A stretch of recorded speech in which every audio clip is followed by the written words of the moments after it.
Well, the suppression of West Papuan independence and the atrocities carried out.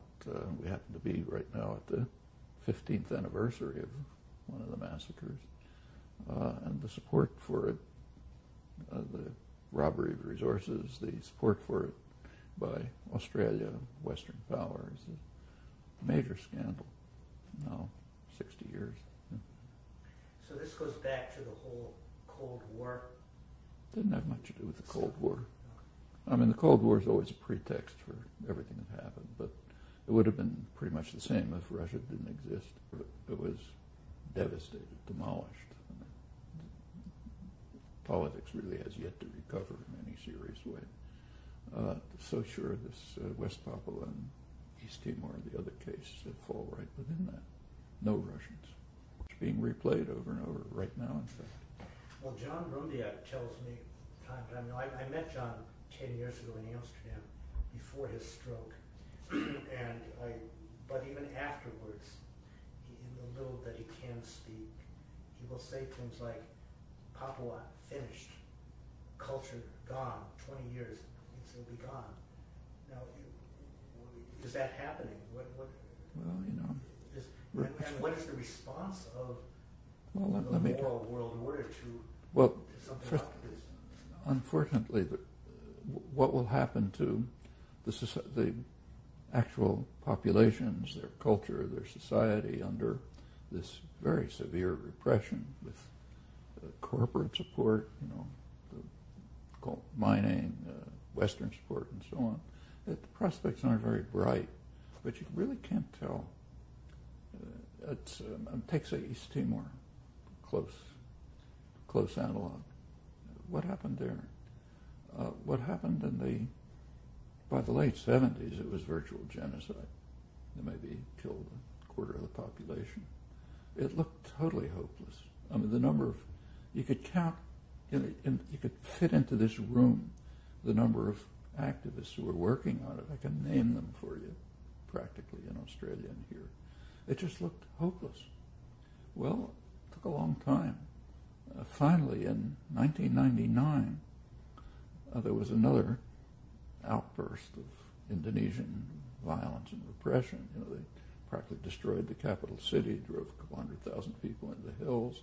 The U.S. continued to support them, continued. The National Security Advisor for Clinton, Sandy Berger, said, you know, it's not our affair if people carry out massacres and slaughter. You know, we can't do anything about it. We got to continue to support Indonesia. U.S. Military forces were carrying out joint operations with the Indonesian army after all of this happened. Finally, in September 11th, Clinton was at an international conference. There was a lot of international protest at that time. There was also rising domestic protest. Partly it was the activist movements that had been working for decades. Partly it was far-right Catholic groups. East Timor was Catholic. Indonesia's Muslim, so that was a complicated story. Can't go into the details. It was possible to get influential far-right Catholic groups to put pressure on the government. All of these factors combined, Clinton informed the Indonesian generals the game is over, a couple of sentences. Next day they withdrew. Could have happened for 25 years.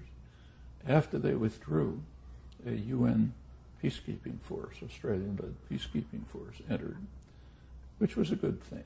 You know, you take a look at how that's handled in history. That's handled as a great case of humanitarian intervention. I mean, what it really was an extraordinary scandal. 25 years, the U.S. continued to support the crimes, atrocities, and virtual genocide. They could have stopped it in 1 minute. You don't have to invade anyone. You don't need sanctions. You don't need threats. Just stop supporting it, and it's over.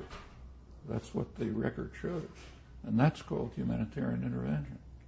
It's a pretty striking story of about intellectual culture. But let's turn to West Papua. Could be the same. West Papua, that I think the West Papuan resistance stands with other cases of resistance to massive terror and oppression as a symbol of the kind of an inspiring symbol of what humans can accomplish. And it may yet succeed if the West is willing to face up to its own responsibilities and actions. It can succeed.